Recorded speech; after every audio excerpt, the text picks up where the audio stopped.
अस्सलाम वालेकुम, welcome back to the new vlog. आज के व्लॉग में हम ये डिस्कस करेंगे कि वो कौन कौन सी ऐसी स्किल्स हैं जो कि किसी भी वेट के पास ज़रूर होनी चाहिए before coming to Dubai and UAE. उन स्किल को हम सबसे पहले इनलिस्ट कर लेते हैं। सबसे जो मोस्ट इम्पॉर्टेंट जो आपके पास स्किल होनी चाहिए जब आप यूएई में प्रैक्टिस करना चाहते हैं, आपकी सर्जरी पे ग्रिप होनी चाहिए। वो सर्जरी में अब हम थोड़ा सा कोशिश करेंगे कि इसको डिटेल में डिस्कस करें ताकि वेट्स को जो जो भी उनके ज़हन में पॉइंट्स हैं वो क्लियर हो जाए, क्योंकि ये डिमांडिंग क्वेश्चन है तो इसलिए हमने सोचा है कि इसको थोड़ा डिटेल में डिस्कस करते हैं। अच्छा, तो हम बात कर रहे थे सर्जरीज़ की। तो सर्जरी के अंदर कौन कौन सी ऐसी चीज़ें हैं जो आपके लिए सबसे ज़्यादा मोस्ट इम्पॉर्टेंट हैं। जो सबसे ज़्यादा असिस्टेंट वेट के लिए जो चीज़ लोग देखते हैं यहाँ पे, वो आपके पास सिर्फ और सिर्फ स्टरलाइजेशन प्रोजेक्ट होता है जिसमें स्पे और न्यूटर होता है। ये सबसे बेसिक सर्जरी है जो कि हर वेट को आनी चाहिए बिफोर कमिंग टू दुबई। कोई भी जो क्लिनिक मैनेजर है वो आपसे ये एक्सपेक्ट कर रहा होता है कि आपकी स्पे और न्यूटर जो है वो स्ट्रॉन्ग है। उसके बाद अगर हम बात करते हैं कौन कौन सी ऐसी सर्जरी है जिसकी यहाँ पे बहुत ज़्यादा डिमांड है, स्पे और न्यूटर के बाद जो दूसरी सर्जरी है वो है ऑर्थोपेडिक्स। ऑर्थोपेडिक्स में आपको बहुत बड़ी कोई क्लास ना भी आए तो कोई मसला नहीं, एटलीस्ट आपको पिनिंग की तमाम बायोमैकेनिक्स पता होनी चाहिए। फॉर्चुनेटली यहाँ पे ज़्यादा पिनिंग होती है, तो पिनिंग आपको पता होनी चाहिए, पिनिंग कैसे करते हैं उसके बायोमैकेनिक्स का आइडिया होना चाहिए और कौन कौन सी बोन पे कौन कौन सी फिक्सेशन हो सकती है।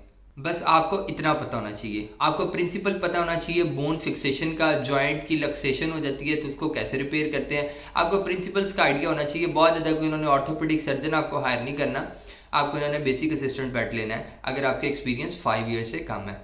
उसके बाद हम बात करते हैं डेंटल प्रोसीजर्स की, जो कि मोस्ट इम्पॉर्टेंट है। यहाँ पे बहुत ज़्यादा इसकी वर्थ है। डेंटल प्रोसीजर जिसको हम बार बार हम इसको निगलेक्ट कर देते हैं, ये बहुत ज़्यादा इंपॉर्टेंट होता है जब आप यूएई में आते हैं। डेंटल एक्सट्रैक्शन कैसे करनी है, डेंटल स्केलिंग कैसे करनी है। ज़्यादातर जो केसेस यहाँ पे यूएई में देखे जाते हैं उसमें डेंटल एक्सट्रैक्शन होती है, उसमें उसके अलावा आप स्केलिंग देख सकते हैं। उसके अलावा जो मैंडिबुलर फ्रैक्चर्स होते हैं वो सारे हमने ऑर्थोपेडिक्स में कवर कर लिए हैं। इसके बाद हम बात करते हैं डायग्नोस्टिक की। डायग्नोस्टिक में हमारे पास दो तरह की डायग्नोस्टिक्स आती हैं, एक हमारे पास डायग्नोस्टिक इमेजिंग होती है और दूसरी लेबोरेटरी डायग्नोस्टिक्स होती हैं। डायग्नोस्टिक इमेजिंग के अंदर अल्ट्रासाउंड, उसके बाद आपके पास एक्सरे आता है। आपको एक्सरे की बेसिक 4 चीज़ें पता होनी चाहिए। किसी भी ऑर्गन की लोकेशन क्या है, उसकी नॉर्मल टोपोग्राफी क्या है और उसकी लोकेशन क्या है और उसकी शेप क्या है। ये चीज़ें आपको जब पता होंगी तो आप डिफरेंशियल्स या एबनॉर्मल चीज़ों को डायग्नोज ईजिली कर सकेंगे। अल्ट्रासाउंड्स पे अगर आपकी बहुत ज़्यादा ग्रिप नहीं है तो आप अल्ट्रासाउंड की डिफरेंट वीडियोस देख सकते हैं, अल्ट्रासाउंड की डिफरेंट आप पिक्चर्स देख सकते हैं, इसी तरह एक्सरे की डिफरेंट पिक्चर्स देख सकते हैं। इसको आपको टाइम लगेगा, एक्सपीरियंस की बेस पे आप इसको डायग्नोस कर सकेंगे। तो दूसरी तरफ हमारे पास आती है लेबोरेटरी डायग्नोसिस। लेबोरेटरी डायग्नोस्टिक्स के अंदर हमारे पास आ जाती है हीमाटोलॉजी और उसके साथ हमारे पास आती हैं रैपिड टेस्ट, जिसे स्नैप टेस्ट भी कहते हैं। बहुत कम स्नैप टेस्ट की किट्स यहाँ पे मौजूद हैं। आपको वो किट्स के बारे में डिफरेंशियल पता होना चाहिए कि आइदर के इसको ये प्रॉब्लम है, ये क्लिनिकल साइन है, जैसे रिलीकिया है, रिलीकियोसिस इन डॉग्स, तो आपको पता होना चाहिए इसके कौन से साइन है, तो आप उसका टेस्ट कर लेंगे। स्नैप टेस्ट करेंगे आपको कंफर्म हो जाएगा। इसी तरह हीमाटोलॉजी होता है, इसकी बहुत ज़्यादा मेजर इंपॉर्टेंस है। इसको हम डिटेल में डिस्कस करते हैं कि हीमाटोलॉजी में क्या क्या चीज़ें होनी चाहिए। हीमाटोलॉजी जो है ये तीसरे नंबर पे आता है जिसकी बहुत ज़्यादा इंपॉर्टेंस है यूएई में। हीमाटोलॉजी के अंदर थोड़ा सा हम एलेबोरेट कर देते हैं इसके अंदर डिफरेंट टेस्ट आते हैं, सीबीसी, एलएफटी, आरएफटी और भी काफ़ी सारे टेस्ट इसके अंदर आ जाते हैं। इन टेस्ट का मतलब ये नहीं है कि आपको सीबीसी पढ़नी आनी चाहिए, आपको ये पता होना चाहिए कि न्यूट्रोफिल बढ़ गए हैं तो बैक्टीरियल इन्फेक्शन है, लिम्फोसाइट बढ़ गए हैं तो वायरल इन्फेक्शन है, ईओसिनोफिल बढ़ गए हैं तो पैरासिटिक इन्फेक्शन है। ये बिल्कुल नहीं, ये सिर्फ नॉन टेक्निकल बंदा भी ये चीज़ें समझ सकता है। अब आपके लिए करने वाली बातें ये हैं कि आपने कंपैरेटिवली देखना है। जब आप एक सीबीसी के अंदर देखते हैं कि आरबीसीज का नंबर कम हो रहा है तो आप उसको रिलेटिवली देखेंगे कि पीसीवी कितना बढ़ रहा है। तो जब आप दोनों को रिलेटिवली देखेंगे तब आप ज़्यादा क्लियर कर सकते हैं अपनी रिपोर्ट को और कंपैरेटिवली रिजल्ट्स बना सकते हैं। नॉन रीजनरेटिव अनीमिया कैसे है, डीजनरेटिव अनीमिया कैसे है। उसके बाद मतलब जब भी आपने किसी भी चीज़ को डायग्नोस करना है, जो आपके पास ब्लड रिपोर्ट है आपने उसको कंपैरेटिवली देखना है। अगर सीबीसी के अंदर ये मसला है तो आया कि आपने फिजिकल एग्जामिनेशन में देखा लिवर में ये मसला है या नहीं। अगर लिवर में ये मसला है तो एलएफटी के अंदर भी उसके ये वाले जो एंजाइम्स हैं ये वेरिएट करने चाहिए नॉर्मल से। किसी भी चीज़ को देखें तो आप कंपैरेटिवली देखें और को रिलेट करें कि किडनी के अंदर अगर ये एंजाइम में मसला है तो आपको इसके एक्सरे में क्या चीज़ें नज़र आ रही हैं। तो इसलिए आप ये करें कि जैसे आपको टेस्ट का पता लगता है आप उन टेस्ट को कंपैरेटिवली देखें विद इन द टेस्ट, फिर उसके बाद बिटवीन द टेस्ट, लाइक आप सीबीसी को एलएफटी से कंपेयर करें, एलएफटी को आरएफटी के साथ करें, फिर आप इसको को रिलेट करें, फिर उसके बाद आप फिजिकल एग्जामिनेशन करें। जो बहुत ज़्यादा मेजर डिजीज़ का अगर आपको नहीं भी पता तो कोई मसला नहीं, लेकिन आपको बेसिक्स आपकी स्ट्रांग होनी चाहिए। आपको पता होना चाहिए कि अगर for example chronic kidney disease का केस है तो उसके अंदर प्रोटीन कैसे लॉस हो रही है, एटलीस्ट इतनी बेसिक्स आपको आइडिया होना चाहिए। अगर लीवर डैमेज होता है तो उसके नतीजे में और कौन कौन से ऑर्गन्स डैमेज हो सकते हैं, उसके बाद टॉक्सिन्स क्या क्या कर सकते हैं, आपको डिफरेंशियल डायग्नोसिस का पता होना चाहिए। आप चाहे डिजीज़ को छोड़ दें, डिजीज़ नहीं आपको याद होती कोई मसला नहीं है, आपको बहुत ज़्यादा ग्रिप रखने की ज़रूरत नहीं है।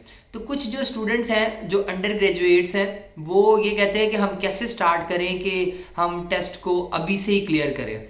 तो उनके लिए मेरा यही मशवरा है कि आप कोशिश करें कि जो भी आपको डिजीज़ मिलती है, जो आप कंडीशन पढ़ते हैं, जो सर्जरी पढ़ते हैं, आप कोशिश करें कि उसको रिलेट करें दूसरे प्रॉब्लम्स के साथ, आप उसकी बेसिक स्ट्रॉन्ग करें और डिफरेंशियल की बात करें। फॉर एग्जांपल अगर आपके पास एक ई न्यूक्लिएशन का केस आ गया है तो आप ये देखें कि इसके अंदर कौन कौन सी इंडिकेशंस हो सकती हैं। ये फॉर द जूनियर वेट्स है तो वो इंडिकेशन देखें कि इसके अंदर ये इंडिकेशन हो सकती थी, ये हो सकता था, ये मसला हो सकता था।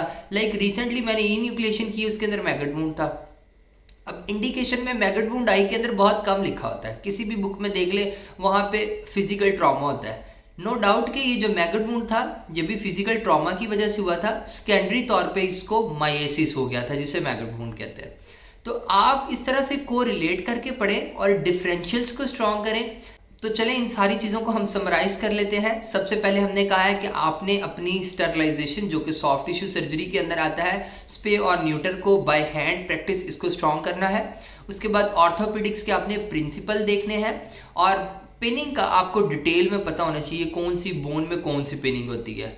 यहाँ पे प्लेटिंग भी बहुत ज़्यादा होती है, लेकिन एटलीस्ट आपसे जो एक्सपेक्ट किया जाता है जो असिस्टेंट वेट से, उसको पिनिंग का पता होना चाहिए, बोन के सारी बायोमैकेनिक्स और प्रिंसिपल्स का पता होना चाहिए। उसके बाद डेंटल प्रोसीजर्स का मैंने बताया, इसकी काफ़ी ज़्यादा इंपॉर्टेंस है, आपको डेंटल प्रोसीजर्स का सारा पता होना चाहिए। सारे में क्या चीज़ें हैं आपके पास, एक्सट्रैक्शन, स्केलिंग और जितनी भी माउथ के दूसरे जो प्रॉब्लम्स हैं, लाइक आपके पास क्लेफ्ट पैलेट आ जाता है, इस तरह के जितने भी प्रॉब्लम्स हैं उनको कैसे रिपेयर करना है। उसके बाद हमने हीमाटोलॉजी की बात की है, उसमें सीबीसी, एलएफटी और आरएफटी। उसके बाद जो बेसिक टेस्ट है आपके जो माइक्रोस्कोपी में करते हैं, जैसे ब्लड पैरासाइट का टेस्ट है, जैसे आप स्किन स्क्रैपिंग टेस्ट करते हैं, जैसे आप ईयर माइट का टेस्ट करते हैं, ये जो बहुत माइनर टेस्ट है इनके ऊपर भी आपकी ग्रिप होनी चाहिए। ये बेसिकली किसी भी वेट की स्किल है। उसके बाद जो सबसे इंपॉर्टेंट चीज़ थी वो थी डिफरेंशियल्स, कि डिफरेंशियल्स कैसे आप कर सकते हैं। आपके पास अगर एक प्रॉब्लम आ गया है किसी भी कंडीशन के साथ, तो आप देखें इसके अलावा इसको क्या क्या पॉसिबल रीजंस हो सकती हैं इस इन्फेक्शन को लेके। और जब ट्रीटमेंट की बात करें तो आपको जो ट्रीटमेंट प्रोटोकॉल हैं वो भी एटलीस्ट एक से ज़्यादा पता होने चाहिए। यही आपकी स्किल है, इसके अलावा कोई भी ऐसी चीज़ नहीं है जो बहुत हार्ड एंड फास्ट रूल है या आप समझ रहे थे कि पता नहीं स्किल से क्या मुराद है। स्किल से ये मुराद नहीं है कि आप TPLO की सर्जरी करना शुरू कर दें, इसका सिर्फ मतलब ये है कि आप अपनी बेसिक स्ट्रॉन्ग करें और जो चीज़ें मैंने एलैबोरेट की हैं इसके ऊपर थोड़ा सा फोकस करें। Thank you so much. उम्मीद करता हूँ जो चीज़ें मैं समझाना चाह रहा था वो आप समझ गए होंगे। तो मिलते हैं अपनी एक नेक्स्ट व्लॉग के साथ, तब तक के लिए अल्लाह हाफिज़।